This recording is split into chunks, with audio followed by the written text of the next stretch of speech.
তালিকা থেকে বাদ অনেক চাকরি প্রার্থী এসএসসি থেকে দুর্নীতির তালুদার কি যাবে না? আচ্ছা, স্কুল সার্ভিস কমিশন যারা তৈরি করছে, যাদেরকে নিয়ে করছে, সে শিক্ষামন্ত্রী হোক, সে মুখ্যমন্ত্রী হোক, সে সরকার হোক, তৃণমূলের বা তৃণমূল দলটা, তারা যদি দাগি হয়, তারা এই দাগ থেকে উদ্ধার পেতে পারবে? অসংখ্য জীবন নিয়ে ছিনিমিনি খেলা হচ্ছে, শিক্ষা নিয়ে ছিনিমিনি খেলা হচ্ছে, এবং আবার কোর্টকে ইন্টারভেন করতে হবে। কি ভালো হবে? আমরা চাই দ্রুত সুষ্ঠু নিয়োগ করে যারা যোগ্য আছে তারা যাতে শিক্ষকতা করতে পারে এবং শিক্ষা বেঁচে যায়, নাহলে স্কুলগুলো উঠে যাচ্ছে। জেলে বসেও চাকরি বিক্রির নেটওয়ার্ক চালিয়ে যাচ্ছে জীবন কৃষ্ণ সরাসরি একটা অডিও ভাইরাল হয়েছে, সেটা নিয়ে কি বলবেন? সে জেলের বাইরে থেকেও, জেলের ভেতরে গিয়ে, জেল থেকে বেরিয়ে এসে বাইরেও, আবার জেলে যারা যাবে তারা সবাই এসব ব্যাপারে একটা নেটওয়ার্ক এবং যোগাযোগ তৈরি। আমি বারবার বলছি, মমতা ব্যানার্জির নেতৃত্বে, অভিষেকের নেতৃত্বে তৃণমূল কংগ্রেস একটা দুর্নীতি তন্ত্র তৈরি করেছে, সিস্টেম, এবং সেখানে সরকারি আমলাদের উচ্চপদস্থ তাদেরকে যোগ করে নিয়েছে, যার ফলে শিক্ষা প্রশাসনের সঙ্গে যারা যুক্ত আছে তাদের এই নেটওয়ার্কটা থাকার ফলে, এবং বাইরে যেমন চিটফান্ডের দালাল ছিল, এজেন্ট ছিল, যারা রাজনৈতিক দলগুলো যারা প্রমোট করছিল, নেতারা, তা এরকম শিক্ষা বিক্রির ব্যাপারেও, চাকরি বিক্রি করার ব্যাপারে একটা নেটওয়ার্ক তৈরি হয়েছে। ইডি সিবিআই এতটা অপদার্থ, কোর্ট বলার পরেও তারা পূর্ণাঙ্গরূপে তদন্ত না করে একবার ঢোকাচ্ছে, একবার বের করছে, হঠাৎ করে 6 মাস 7 মাস পরে একজন কাউকে মনে করছে কারোর পেছনে কি যেতে হবে।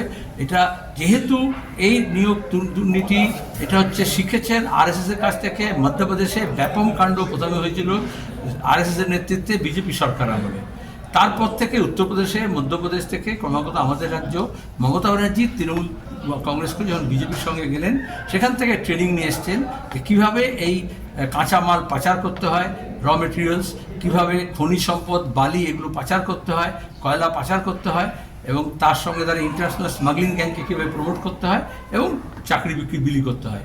এগুলো সব আরএসএসের পাঠশালায় তিনি শিখেছেন এবং তাদের লোকজনকে শিখিয়েছেন। ক্রমে বিএলওদের উপর চাপ বাড়ছে, এটা কি রাজ্য আর কমিশনের সংঘাতের ফলে কি কমে বিএলওদের উপর ক্রমশ চাপ বাড়াচ্ছে? আসলে রাজা যুদ্ধ অলুঘাগড়া প্রাণ যায়। সিও, তারপর হচ্ছে এআরও, ওপর থেকে ইসিআই নানা রকম নির্দেশ দিচ্ছে। প্রথম কথা বুঝতে হবে, যারা বিএলও হয়েছে তারা তো এই কাজে এক্সপার্ট নয়, তারা তো এই কাজের জন্য জন্মায়নি, তারা তো এই কাজ করে না। সরকারি কর্মচারী নিয়োগ নেই কেন্দ্র এবং রাজ্য সরকারে, সরকারি অফিসগুলো ফাঁকা করছে, তখন শিক্ষকদেরকে, অন্যান্য যারা ইন্স্যুরেন্স, ব্যাংক, অন্যান্য কর্মচারী, তাদেরকে এই ধরনের নির্বাচনের কাজে যুক্ত করা হচ্ছে। স্কুল শিক্ষা লাটে উঠে যাচ্ছে, আর এদেরকে দিয়ে এখন ওই ডেটা এন্ট্রি অপারেটরের কাজ করানো হচ্ছে। এটা তো আরও অপদার্থতা, কারণ তারা যে কাজটা করবেন, ঠিক আছে, বাড়ি বাড়ি যাবেন, কথা বলবেন, মানুষকে কীভাবে ফর্ম ফিল আপ করতে গাইড করবেন, এবং তারপর আবার ফর্মটাকে জমা নেবেন। কিন্তু এখন মোবাইলে, আচ্ছা সবাইকে এটা সরগরম, তাই কি এই ট্রেনিংটা আছে? তাহলে শিলিগুড়িতে যা হয়েছে, অন্যত্র যা হয়েছে, এই জন্যই 12ই জুলাই কমিটি, এই যে যারা সংযুক্তভাবে সমস্ত মঞ্চ তৈরি করেছে এই ধরনের কর্মচারীদের, শিক্ষকদের, তারা আগে গিয়েই এটা বলেছে, গিয়ে ডেপুটেশন দিয়ে সিওকে বলেছে যে বিএলওরা একদিকে মানসিকভাবে চাপে আছে, স্ট্রেনে পড়ছে, স্ট্রেস পড়ছে, তারপরে তৃণমূলের মাস্তানি আছে, গুন্ডামি আছে, ভয় দেখানো আছে। আমি মোবাইলে পড়ে শুনিয়ে দিয়েছি রেকর্ড যে কীভাবে ভয় দেখাচ্ছে। আর তারপরে হচ্ছে প্রতিদিন একটা করে নতুন নির্দেশ আসছে, অর্থাৎ মানে ইসিআই প্রস্তুতি না নিয়ে নেমেছে। প্রত্যেক দিন একটা করে সমস্যা আমরা জানাচ্ছি, বিএলওরা জানাচ্ছে, তারপর নতুন করে নির্দেশ আসছে। এতে গোটা বিহারে যেটা আমরা হয়েছে, এখানে দেখতে পাচ্ছি ওদের আসল উদ্দেশ্য হচ্ছে একদল মানুষকে ভোটাধিকার থেকে বঞ্চিত করা, গণতন্ত্রের সংকোচন করা। বামপন্থীরা যখন গণতন্ত্রের সম্প্রসারণ চাইছে, দক্ষিণপন্থীরা তখন গণতন্ত্রের সংকোচন করতে চায়। এটা বিএলওরা বা নির্বাচনের সঙ্গে যারা যুক্ত আছেন কর্মচারীরা, তারা কিছুতেই এটা মেনে নেবেন না, মেনে নেওয়া উচিত নয়, এবং তাদের নিরাপত্তা বিধানের ব্যবস্থা করতে হবে, তাদের সুরক্ষার ব্যবস্থা করতে হবে, ইলেকশন কমিশনের দায়।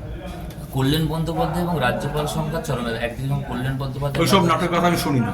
তোমরা এর আগে অনেক শুনিয়েছো, গোটা করোনা পিরিয়ডে মিডিয়া শুনিয়েছে রাজ্যপাল আর রাজভবনের আর জওয়ানের মধ্যে যুদ্ধ, কিন্তু সব কিছুই হয় না, ওগুলো ফালতু কথা।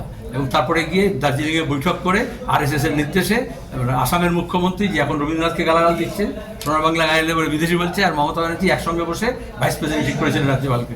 মনে নেই? ভুলে গেছো? তাহলে ওইসব গল্পের মধ্যে যাচ্ছ কেন? বিহারে এসআইআর পরে ফাইনাল যে ভোটার লিস্ট বেরিয়েছিল, তারপরে যা ভোট পড়লো তাতে কয়েক লক্ষ ভোট বেশি পড়েছে। এই পরিস্থিতি যদি পশ্চিমবঙ্গেও তৈরি হয়, বা এটাকে আটকানোর জন্য আপনারা কী পদক্ষেপ করবেন? প্রথম কথা হচ্ছে এটা মানুষ জানুক। আমরা যখন বলছিলাম যে কোন উদ্দেশ্যে এসআইআর করা হয়েছে, কেন বিজেপি এরকম নির্বাচন কমিশনকে হাইজ্যাক করেছে, কেন একটা খেলা শুরুর আগে আম্পায়ারকে নিজের দলে ভুক্ত করে নিয়েছে, কেন আম্পায়ার খেলোয়াড় হয়ে গেল। এবং পশ্চিমবঙ্গে আমরা পঞ্চায়েতে পুরসভা এটা দেখেছি, এবং তাতে মিডিয়ার একটা অংশ যোগ হয়ে যায়, গণ্ডগোলগুলো রিপোর্ট করে না, এবং তারপরে দেখো জয় জয়কার, এখন যেমন বিহারে বলছে। কিন্তু আসলে যদি সত্যি কথাটা বলে তাহলে তো কিভাবে ভোটে কারচুপি হয়েছে ভোটার লিস্ট থেকে ভোট গণনা পর্যন্ত, এবং কিভাবে কম ভোট পেয়েও বেশি আসন জেতা যায়, কিভাবে জ্যোতিষী ফলাফল মেলানোর মতো করে, যদি জ্যোতিষী বলে মৃত্যু হয়েছে আপনার হবে আপনার, আর তারপরে সুপারি কিলার দিয়ে খুন করে দিয়ে বলবে যে জ্যোতিষীরা তো মহান, ঠিক ঠিক কথা বলেছে। সবাই না এরকম হতে পারে। তো এখানে দেখা যাচ্ছে আগে নির্বাচনের রেজাল্টটা ঠিক করে দিয়ে তারপর ভোটার লিস্ট থেকে একেবারে ভোটিং কাউন্টিং পর্যন্ত এই গোটাটা কারচুপি হয়ে যায়। পশ্চিমবঙ্গের মানুষ ভালো করে জানে, কারণ যেটা রাজ্য নির্বাচন কমিশনকে দিয়ে মমতা যা করিয়েছেন, বিজেপি কেন্দ্রীয় নির্বাচন কমিশনকে দিয়ে সেই একই কাজ করাচ্ছে।